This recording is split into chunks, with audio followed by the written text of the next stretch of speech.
Selamat pagi, Prof. Selamat pagi, Prof. Ya, Prof. Jadi hari ini Hari ini saya hadir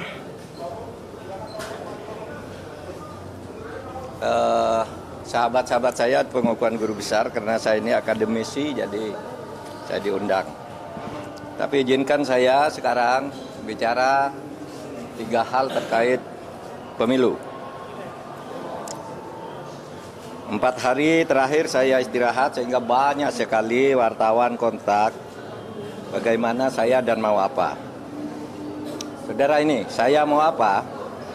Apapun hasil dari Pilpres ini, saya akan terus berjuang untuk demokrasi dan keadilan. Jalan perjuangan untuk demokrasi dan keadilan bukan hanya pemilu. Pemilu hanya salah satu ekspresi demokrasi.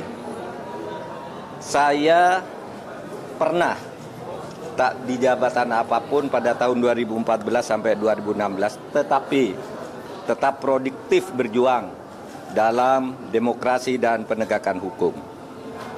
Gerakan civil society dan kampus-kampus adalah sumber gerakan demokrasi dan perubahan dari otoritarianisme menuju demokrasi.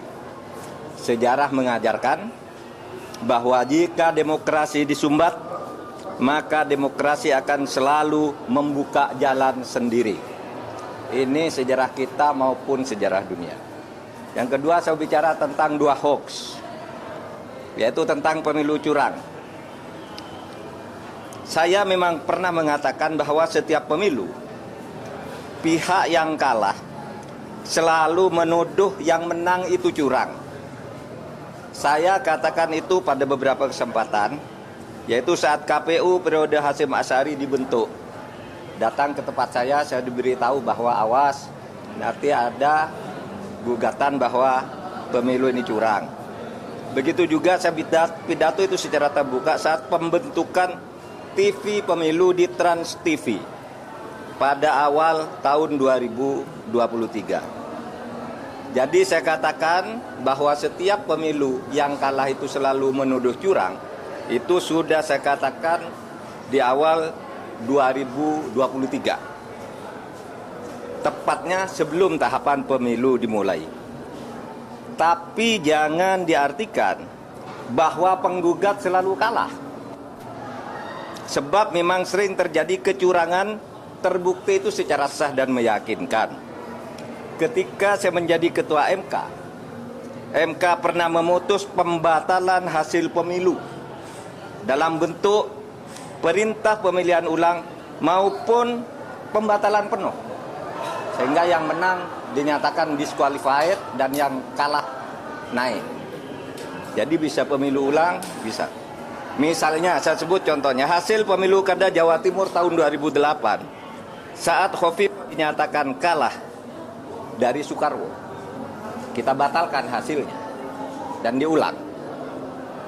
2 hasil pilkada Bengkulu Selatan yang menang didiskualifikasi, yang di bawahnya langsung naik. 3 hasil pilkada Kota Waringin Barat sama dengan Bengkulu Selatan, dan banyak lagi kasus di mana ada pemilihan ulang, terpisah, daerah tertentu, desa tertentu dan sebagainya.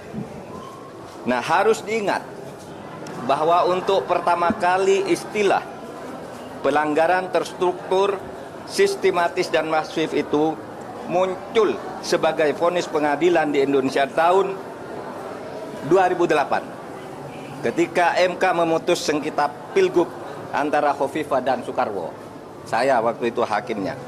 Dan setelah menjadi dasar, vonis-vonis lain untuk selanjutnya masuk secara resmi di dalam hukum pemilu kita.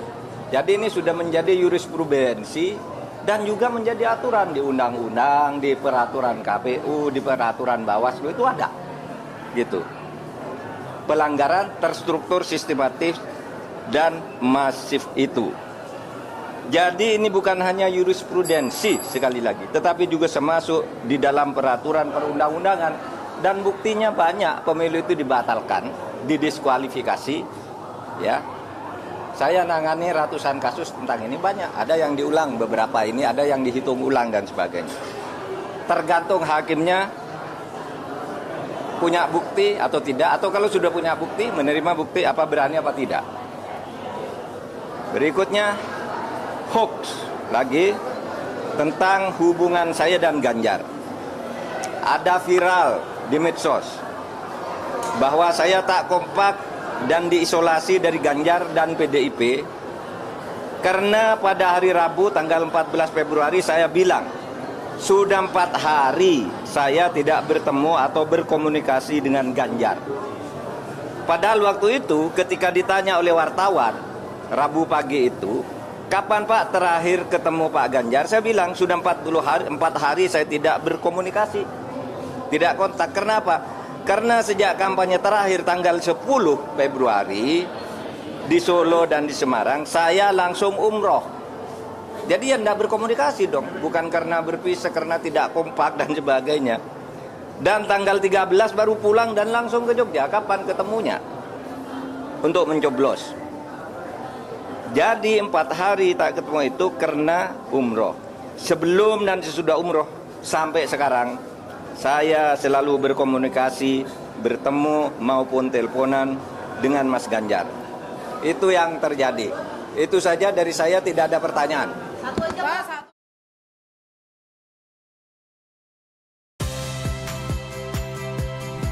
Saya Audrey Chandra. Saksikan program-program Kompas TV melalui siaran digital, pay TV, dan media streaming lainnya. Kompas TV, independen, terpercaya.